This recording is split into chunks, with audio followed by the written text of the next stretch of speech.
First, you have some time to look at questions 1 to 4.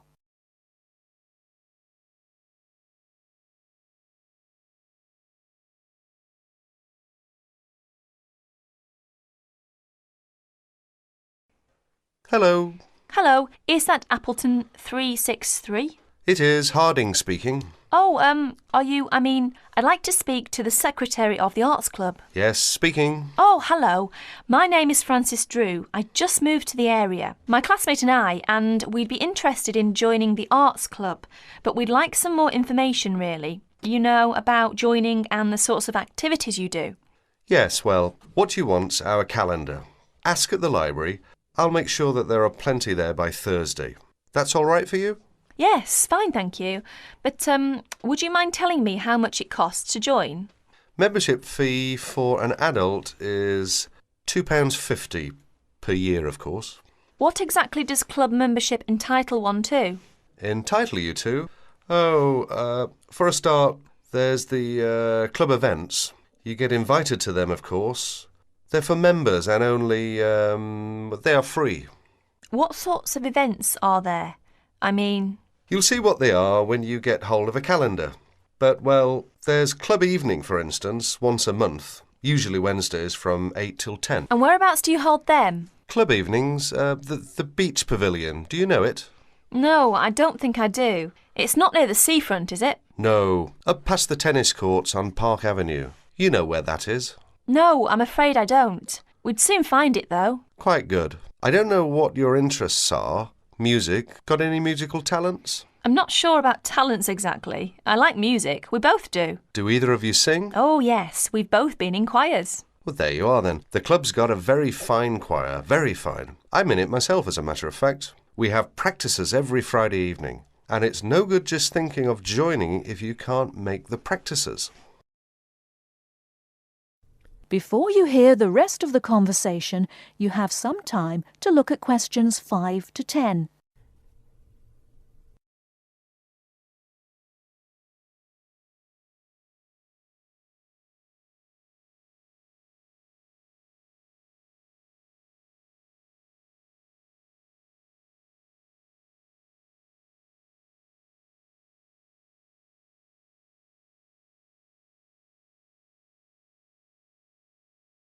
Now listen and answer questions 5 to 10.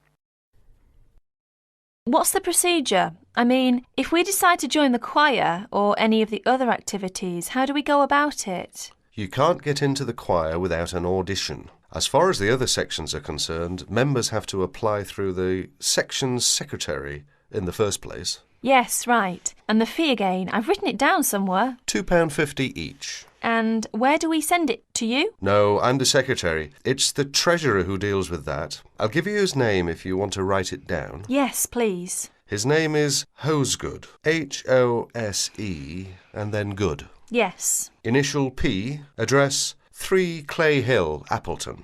Right. And it's all right to send a cheque? That's the usual, yes. Payable to Appleton Arts Club. Appleton, Appleton. Oh, and better put your address on the back as you're new. And incidentally, there's a newsletter out 3 times a year, just to keep club members up to date with what's going on. They're sent to everyone. That's good. Just one last thing. Would you mind telling me what the other sections are so that I can tell my classmate and we... The players, that's our act group I've told you. Choir, you know about. There's the gramophone circle, the music workshop, the literary and discussion group. Oh, that one meets in different members' homes. Then there's the studio workshop and, what have I missed out? Oh, yes, the art talks. That's the lot, I think. The Film Society. That's the other one. Got them all. Ah, yes, just about. Thank you very much. You've been very helpful. Not at all. Pleased to assist. And look forward to meeting you and your classmate at the club. Yes, thank you. Goodbye then. That is the end of part 1. You now have half a minute to check your answers.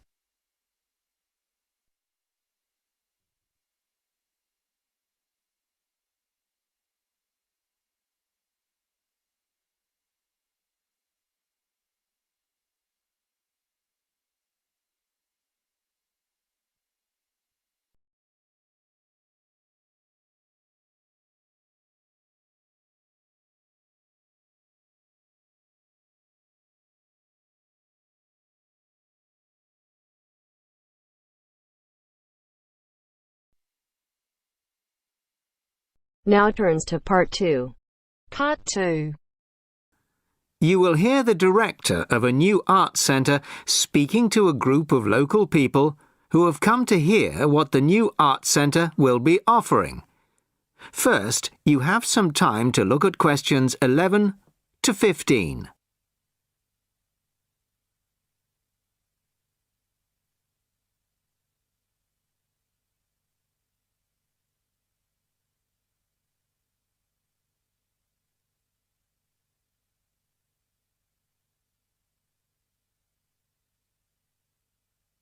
Listen carefully to the first part of the talk and answer questions 11 to 15.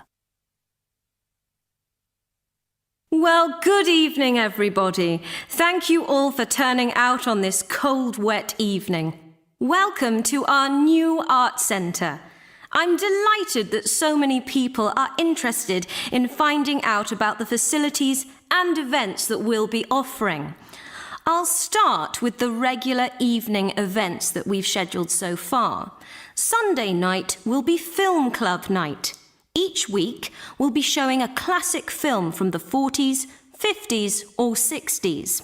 Films will start at 6:45, and afterwards there will be an opportunity to discuss the film in the cafe bar for anybody who'd like to.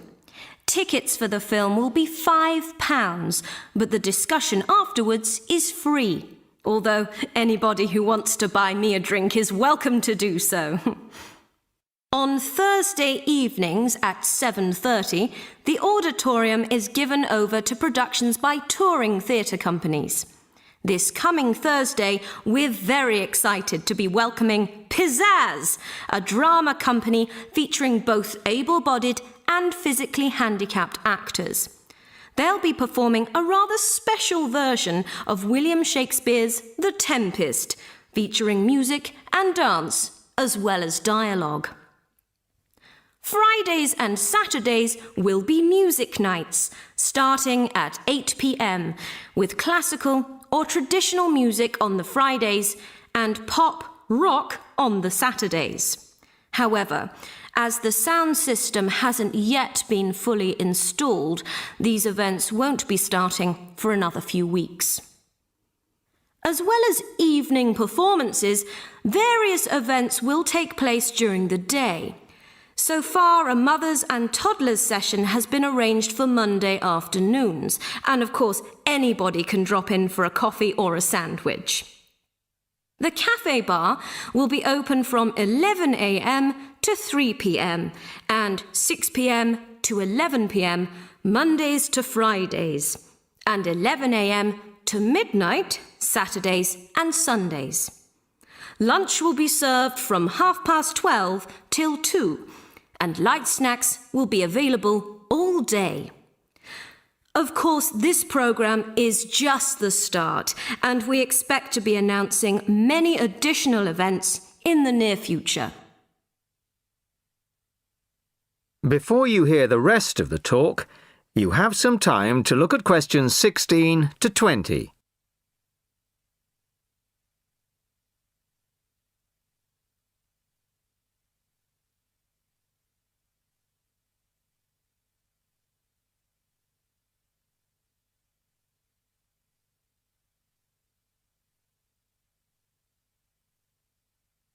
Now listen and answer questions 16 to 20. Now I'd like to take this opportunity to tell you about becoming a member. Membership benefits include reduced price tickets, priority bookings, and a monthly newsletter, which will feature the latest details of forthcoming events, plus details of other arts events in the local area. The cost of membership is just £15 a year, which I think is very reasonable. To get a membership card, you'll need to provide us with a passport-sized photo, plus payment, of course, by cash or cheque. We can't accept credit cards, I'm afraid, at least not for the moment. We hope to have credit card payment facilities available in the not-too-distant future. Then, when you want to buy reduced price tickets, you simply show your card at the box office or quote your membership number if you're making a telephone booking. Generally, a membership card will save around 20% on the full ticket price, so it really is very good value. Now we come to the most important part, your suggestions. It's your art centre, so we want to hear what you'd like to see.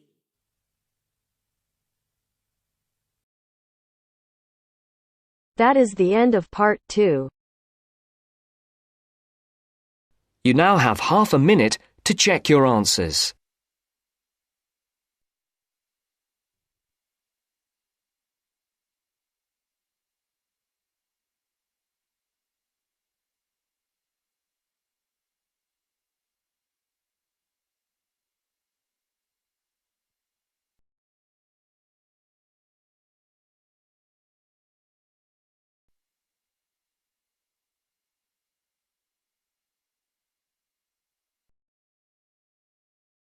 Now turns to part 3.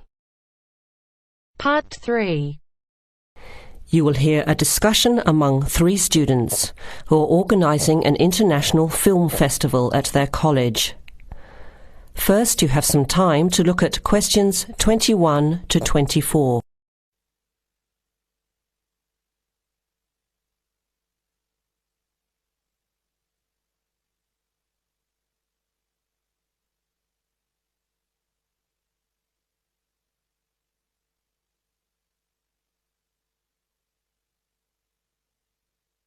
Now listen carefully to the first part of the discussion and answer questions 21 to 24. Thanks for coming to this meeting on such short notice, Anna and Veronica. It looks like we have just become the organising committee for this year's International Film Festival. We've all just met, so perhaps we should start by an introduction with a bit of background from each of us. Okay, I'm Anna. I finished 3 years of a languages degree in Sweden, where I come from. This year I decided to study overseas to get to know a different part of the world. I'm also a big fan of European cinema, especially French and Italian. Those are the languages I majored in, along with English. To me, film is a great way to learn about the rest of the world. I was in the film club at my university, so when I saw the notice asking for volunteers, I thought it would be a good way to meet people and get involved in something I really enjoy. Thanks, Anna. My name is Veronica and I come from Italy. I'm doing graduate studies in English literature. I went to some of the films in the festival last year and enjoyed them. I especially liked the video interviews. That was when I decided to get involved. I used to do film reviews for our student newspaper back home. Hi, I'm Chris from Scotland and I'm in 4th year journalism. Cinema is my hobby. Last year I joined the organising committee just like you have now, and somehow this year I've ended up in charge. I'm actually able to use my coordinating work on the festival towards a credit for one of my courses. I have to write up a report on the festival with recommendations, so that's an extra motivation for me. So I hope this is going to be a good experience for us all. OK, where would you like to start? How about a general overview of the festival? I don't really know much about it. Well, the film festival was started by International Student Society 5 years ago and has grown every year. It is held over 4 nights during study break, Wednesday to Saturday. Normally we show 3 films a night. Last year we tried to choose films from different parts of the world that fit together in some way, maybe a similar theme. Or we could feature a type of film like action films or science fiction. Now you have some time to look at questions 25 to 30.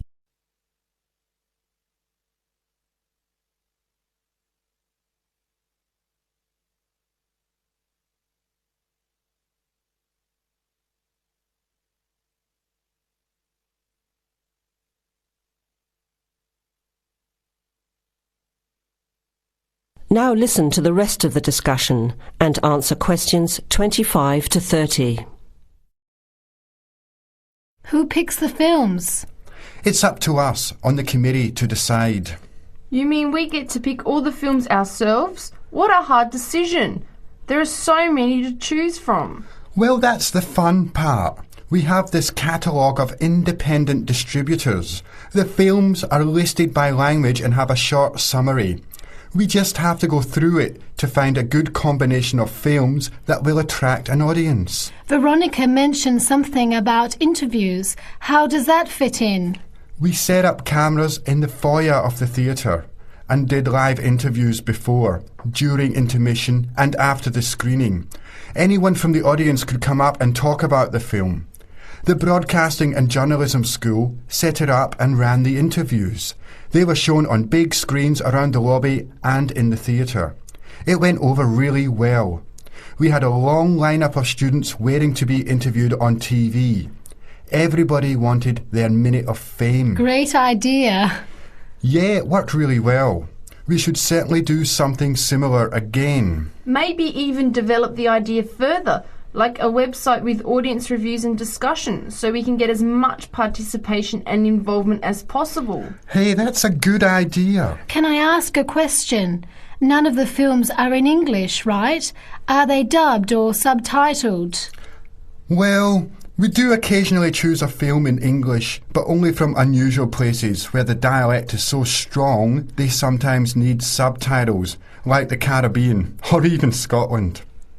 The majority of films in the festival are foreign language, dubbed in English. We've learned from experience that students don't like reading subtitles. Maybe they read too much already. Whatever the reason, the subtitled films get smaller audiences, so we avoid them as much as possible. So how large an audience can we expect, and how much does it cost to get in? It costs $5 per film or a $20 pass for the whole event. All 12 films for the real movie fan. We would have broken even last year, except for a bad storm on the Friday night. We almost had to cancel the whole thing. But overall, we had a good turnout. More than 2,000 people in 4 days. Oh, that's what I was wondering about. The financial part. Where does the funding come from? What kind of budget do we have? The festival is subsidised by the Student Council. We generate money through advertising and through admission charges. We'll go over the budget in details a little later, but we've got lots of work to do in the meantime. I guess we have to start pretty soon. Well, I think by the 1st of March at the latest. We need to select all the films. Then we have to find some advertisers to sponsor the event. That shouldn't be too hard. We'll just start with last year's list. Our deadline for that should be the middle of March. By the end of March, we need to design the programme. Then we can get posters made up and distributed in April. Like you said, we need some clever promotion, something to generate interest and get people talking. We have 4 months to get ready. It should be enough time. OK, where do we start? Let's start by talking about films, since that is the best part, and see what we come up with. What was the best film you saw last year?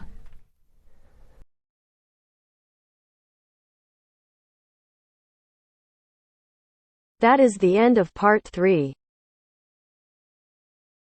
You now have half a minute to check your answers.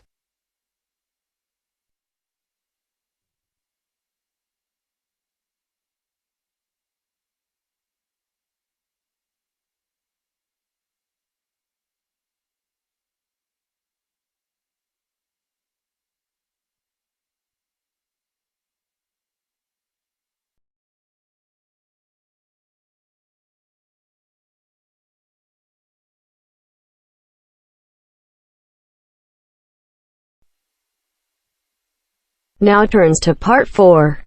Part 4. You will hear part of a careers advice talk on working freelance. First, you have some time to look at questions 31 to 40.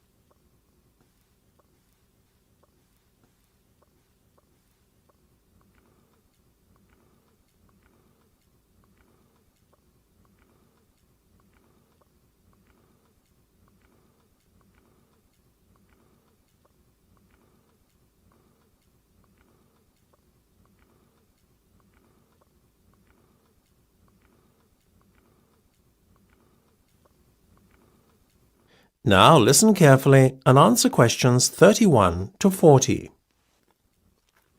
Working for an employer in a 9-to-5 job has long been the accepted norm. However, this could soon be set to change. A rising level of unemployment, combined with a sense of disillusionment amongst employees with their workaday lives, is at the root of this modern-day revolution in the workplace. Now, there is a growing trend amongst people of all ages and from all walks of life to opt for freelance work rather than working for an employer. It sounds a risky option and a potentially stressful one, but on the whole, the benefits of freelancing seem to vastly outweigh those of working for someone else. In fact, recent research has shown that those who quit their jobs to work for themselves are the country's happiest and most productive workers. A study conducted by Dr. Jonathan Sapsed from Brighton University's Business School, in conjunction with the Arts and Humanities Research Council, looked at a total of 304 freelancers who were pursuing a range of professions in southern England. They found that, far from struggling to get by, many were not only doing well but excelling in their new professions. So, what are the advantages of freelancing? Well, there are many. One of the most obvious benefits is not having to be answerable to a boss and having to face criticism or unfair demands. In addition, not being based in an office or shared workplace with competitive or difficult colleagues is another bonus. But what is probably the most attractive pull of working freelance is the freedom to determine your own work schedule. You are no longer at the mercy of a timetable dictated to you by your employer. If you have family commitments, these can easily be fitted around your working hours. Furthermore, if you have an off day one day, it's easy to make up time another day without having to face your employer's wrath when you are being less productive than usual. Those who work in creative and digital industries stand to benefit most from working freelance. In these fields, workers are at liberty to choose their ideal working location, as they are not restricted to working in a set place. It really is an ideal lifestyle that many would aspire to if they were more aware of the options available to them. Lastly, to add to an already convincing list of benefits from doing freelance work, there is the financial reward. Freelancers typically work a 38-hour week and earn a median wage of £43,000, well above the national average of £25,000, and are happier than other workers. It seems that people are now catching on to the myriad benefits that come with working as a freelancer. Currently, there are about 31 million people in work in Britain, and already 4.6 million are self-employed, thereby displaying the vitality of the freelance economy. In fact, so popular is freelancing becoming that it has even been suggested that the government needs to devise a new tax and other policies to support freelancers. Freelancing would seem to be the future of employment and the way forward. It is certainly well worth considering freelancing if you are doubtful about committing to working in a structured environment. That is the end of part 4. You now have half a minute to check your answers.